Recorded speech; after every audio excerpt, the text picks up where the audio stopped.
আসসালামু আলাইকুম প্রিয় মালয়েশিয়ান প্রবাসী ভাইরা এবং বাংলাদেশি ভাইরা, আশা করি সবাই ভালো আছেন, সুস্থ আছেন। আজকে আপনাদের সাথে গুরুত্বপূর্ণ একটা বিষয় আলোচনা করব। অবশ্যই ধৈর্য সহকারে সম্পূর্ণ ভিডিওটা দেখার জন্য অনুরোধ করছি। আজকের ভিডিও হচ্ছে মালয়েশিয়া নতুন কলিং ভিসা 2025 বড় আপডেট ও গুরুত্বপূর্ণ কিছু তথ্য, সাথে সতর্কতা। স্বাগতম সবাইকে প্রবাস খুঁটিনাটি ফেসবুক পেজ ও ইউটিউব চ্যানেলে। প্রবাসীদের জন্য এক বিশ্বস্ত নাম, বিশ্বস্ত সঙ্গী। আলোচনা করব মালয়েশিয়ার নতুন কলিং ভিসা 2025 নিয়ে সর্বশেষ আপডেট তথ্য।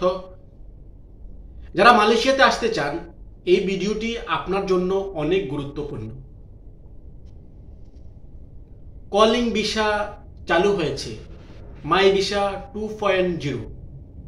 মালয়েশিয়া সরকার মাই ভিসা 2.0 নামে নতুন একটি সিস্টেম চালু করেছে। এটি সম্পূর্ণ একটি ডিজিটাল প্ল্যাটফর্ম। নিয়োগদাতারা এখন সরাসরি এই সিস্টেমে সবকিছু আপডেট করতে পারছে। অনুমোদিত এজেন্সি ছাড়া আবেদন নয়। বাংলাদেশ থেকে এখন শুধু অনুমোদিত রিক্রুটিং এজেন্সির মাধ্যমে আবেদন করা যাবে। ভুয়া দালালের মাধ্যমে আবেদন করলে আপনার ভিসা বাতিল হতে পারে, এমনকি আপনি ব্ল্যাক লিস্টও হতে পারেন। মালয়েশিয়া কিছু নির্দিষ্ট সেক্টরেই কিন্তু কলিং ভিসা চালু হয়েছে বা খোলা হয়েছে। এই কলিং ভিসা খোলা হয়েছে কিছু নির্দিষ্ট খাতের জন্য, যেমন নির্মাণ শ্রমিক, নির্মাণ, কৃষি, সেবাক্ষেত, প্লান্টেশন। বাকি সেক্টরের জন্য এখনো সীমাবদ্ধতা রয়েছে।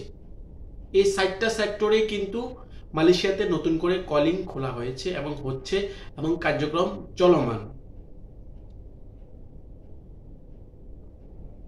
মেডিকেল রিপোর্ট নিয়ে আমি বারবারই কিন্তু একটা কথা সবসময় প্রত্যেকটা ভিডিওতে, কলিং ভিসার ভিডিওতে আমি বলি আপনাদের সাথে, মালয়েশিয়াতে কিন্তু মেডিকেলটা এখন প্রচুর পরিমাণে গভীর পর্যবেক্ষণের মাধ্যমে দেখা হয়। তাই যারা নতুন করে মালয়েশিয়াতে কলিং ভিসা আসবেন, আপনাদেরকে বলবো আপনার মেডিকেলটা যথেষ্টভাবে ফোকাস করবেন এবং যথেষ্টভাবে মেডিকেলটা সম্পূর্ণ ফিট হয়ে এবং সম্পূর্ণভাবে নিজে দেখে মেডিকেলটা করবেন। কারণ যদি আপনার মেডিকেলে কোনো প্রবলেম হয়, তাহলে কি আপনি মালয়েশিয়াতে আসতে পারবেন না, প্লাস আপনি ভিসা বাতিল বলে গণ্য হবে। তাই ফমিমা মেডিকেলের রিপোর্ট একদম ছাড় নয়। মেডিকেলে কখনো আপনি ছাড় দিবেন না। রিপোর্টে যে কোনো ত্রুটি থাকলে ভিসা কিন্তু বাতিল হবে এবং বাতিল হয়ে যাচ্ছে। তাই মেডিকেলটার প্রতি প্রত্যেকটা বাংলাদেশি শ্রমিক নতুন করে যারা কলিং ভিসায় আসবেন এবং যারা মালয়েশিয়াতে অবস্থান করতেছেন, এই বিষয়টা গভীর পর্যবেক্ষণের মাধ্যমে কিন্তু আপনি সামনে এগোবেন।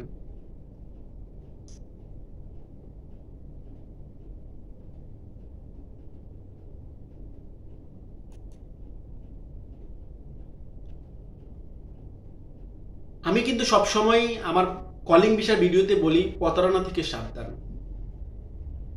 কারণ এই কলিং এ নিয়ে অনেক ব্রোকার, অনেক দালাল চক্র আছে, আপনাদের সাথে জালিয়াতি করতে পারে বা আপনাদের সাথে প্রতারণা করতে পারে। তাই প্রতারণা থেকে সাবধান। ফেসবুক বা ইউটিউবে কিছু এজেন্ট এখনো ভুয়া আশ্বাস দিচ্ছে।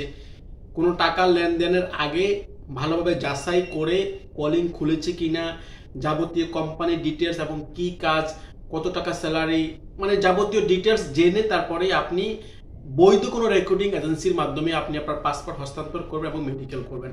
কোনো ভুয়া এজেন্সি বা ভুয়া কোনো দালালের মাধ্যমে পড়ে কিন্তু আপনি এরকম কোনো কাজ করবেন না, পাসপোর্ট জমা দিবেন না। এখানে খুবই সাবধানতা অবলম্বন করবেন।